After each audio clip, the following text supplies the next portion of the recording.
Hay noches en el fútbol que no terminan cuando suena el silbato final. Partidos que sobreviven durante décadas en discusiones, archivos borrosos, tapas de diario y teorías que todavía generan bronca.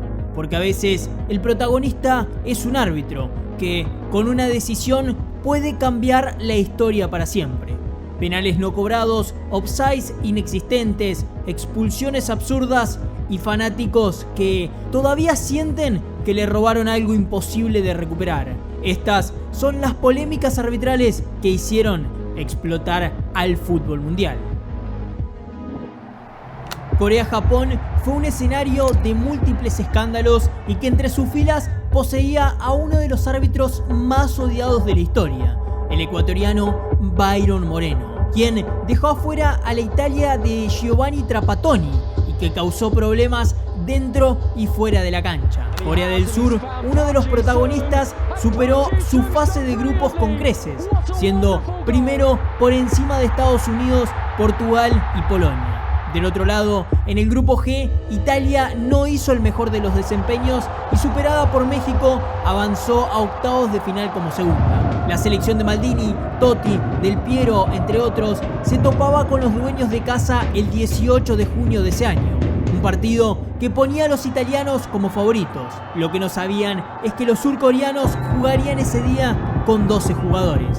Apenas iniciado el cotejo, el ecuatoriano marcó penal a favor para los dueños de casa por un agarrón dentro del área, pero Buffon mantenía el 0 para los europeos. A los 18 minutos, centro de Totti a la cabeza de Cristian Vieri, quien marcaba el primero del encuentro para Italia, que se iba al descanso con victoria parcial.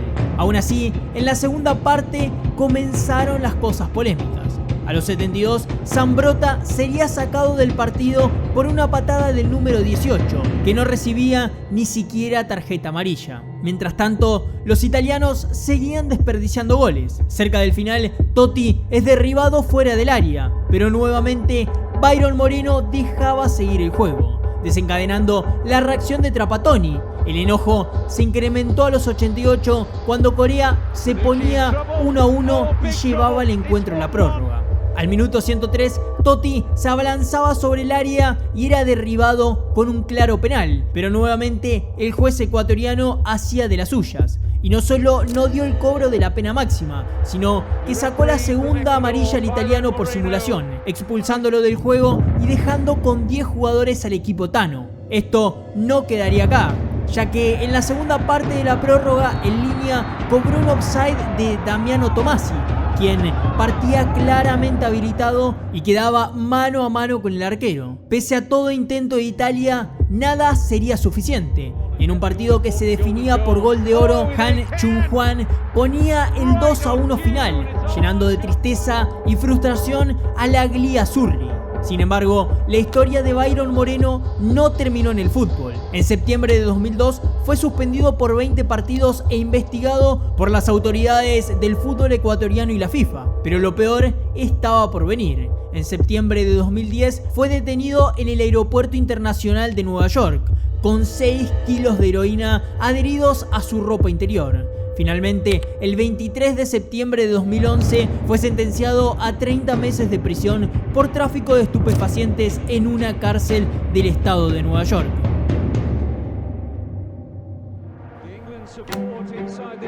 Como dice uno de los dichos más populares de la historia, la venganza es un plato que se sirve frío. Era el año 2010. Se jugaba el Mundial de Sudáfrica y la cita era una Alemania versus Inglaterra por los octavos de final. La revancha de aquella final de 1966. El Free State Stadium alojaba a más de 40.000 espectadores y, como era costumbre en esta Copa del Mundo, un sonido incesante de bubucelas. Tras los himnos, el cotejo comenzó con Alemania imponiendo condiciones con un Özil que picaba las espaldas de la defensa. Minutos más tarde repetía la fórmula, pero esta vez el que picaba era Klose, que le ganaba el forcejeo al rival y también vence al arquero, dándole la ventaja a su selección. A los 32, Podolski reafirmó la ventaja, poniendo el 2-0. Todo parecía encaminarse para una goleada de los alemanes, pero a los 26, Matthew Upson de cabeza le dio un rayo de esperanza a su país. El partido cambió de rumbo y tras una jugada con varios rebotes, la pelota quedó picando enfrente de Lampard, que desde la medialuna del área le dio de volea, pero la pelota pega en el travesaño, pica dentro del arco y sale. El pueblo inglés grita el gol. Sin embargo, el uruguayo Jorge Larrionda dijo que esa pelota no entró, anulando el gol del número 8, que no lo podía creer. Ya en el segundo tiempo, los ingleses tuvieron oportunidades interesantes, pero tras varios intentos, el equipo de camiseta blanca reaccionó y Müller extendió la ventaja a 2 goles, para finalmente, minutos después, marcar su doblete y sentenciar el partido por 4-1. Alemania pasó de ronda y quedó enmarcado en la historia por dicho gol no convalidado, siendo este muy similar al gol fantasma del 66, pero como se dice popularmente, el fútbol siempre da revancha. Si te hablo del Barcelona vs Chelsea 2009, seguro se te viene a la cabeza el nombre del árbitro Tom Henning-Obrevó, el reclamo de Ballack y las palabras de Drogba a la cámara diciendo lo siguiente. Ya que el catalogado robo de Stamford Bridge es una de las polémicas más grandes de este siglo. Se jugaban las semifinales de la Champions entre el Chelsea y el Barcelona, y tras un 0-0 en el Camp Nou, el 6 de mayo de 2009 se volverían a ver las caras para la vuelta en Londres. Un cruce que definía quién jugaría la gran final en Roma. Desde un inicio, el Chelsea dominó el encuentro y a los 9 minutos, Michael Essien de volea rompe el arco de Víctor Valdés para darle la ventaja en la serie a los Blues, y con un Drogba indomable seguía yendo al ataque. Y acá es donde arrancan las polémicas. Al minuto 24, Dani Alves derriba a Malouda en el borde del área, a lo que el árbitro noruego pita tiro libre. El primer tiempo culminó con un 1-0 en ventaja del Chelsea. Ya en la segunda parte, Yaya Touré corta un ataque de su compatriota Drogba, que nuevamente enciende el reclamo de los locales. Las decisiones controvertidas continuaron, esta vez en contra del equipo catalán, ya que Obrevó expulsó a Vidal al minuto 66 por una aparente falta sobre Anelka. Al minuto 81, el penal más claro del partido, la mano extendida de Piqué dentro del área que termina en nada. Esto lo aprovecharían los culés, que al minuto 90 de la mano de Iniesta ponían el 1-1 que le daba la clasificación al Barcelona por el gol de visitante. Luego del gol se agregaron 5 minutos más, donde una nueva mano dentro del área sería hilo de reclamos de todo tipo. Michael Ballack corría gritándole en la cara al árbitro, que decidió no cobrar nada, dejando uno de los partidos más recordados y polémicos de los últimos tiempos. Años después, Obrevó declaró lo siguiente sobre dicho encuentro: no creo que los hinchas del Chelsea tengan razones para reclamar 4 o 5 penales, pero creo que todo el mundo sabe que el fútbol y las leyes del juego saben que se deberían haber concedido un penal a su favor. Creo que la levanta, llega Cristiano, ahí está, penal.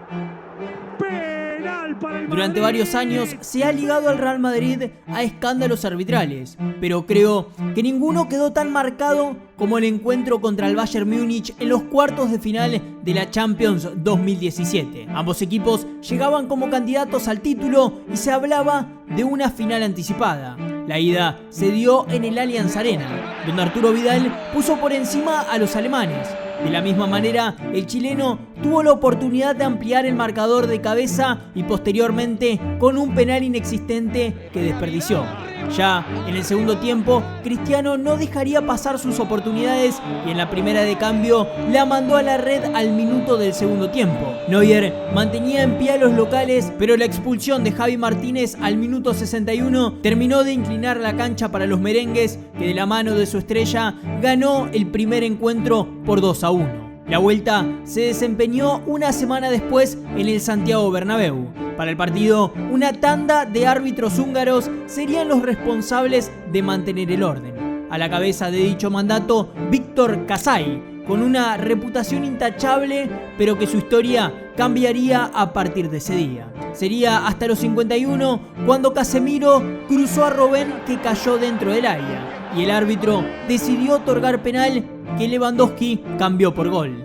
Pero por goles de visitante, los alemanes debían esforzarse más si querían meterse en semifinales. La cosa cambiaría cuando el 9 polaco picaba la espalda de la defensa y se marcaba un offside inexistente. A los 76, Cristiano igualaba la serie, pero minutos después un error de Sergio Ramos ponía el partido 2-1 y un global de 3-3 que llevaba el partido a la largue. Sin embargo, a los 83 de la segunda parte, el Bayern se quedaba con uno menos. Arturo Vidal se iba mal expulsado del partido y el equipo alemán jugaría la prórroga con uno menos. El golpe llegó con gol de Cristiano a los 104 minutos en posición adelantada, y minutos después, a los 109, selló un triplete con otro gol en posición adelantada. Finalmente, para culminar el encuentro, Marco Asensio sentenció la llave con un 4-2 en el partido y un 6-3 en el global.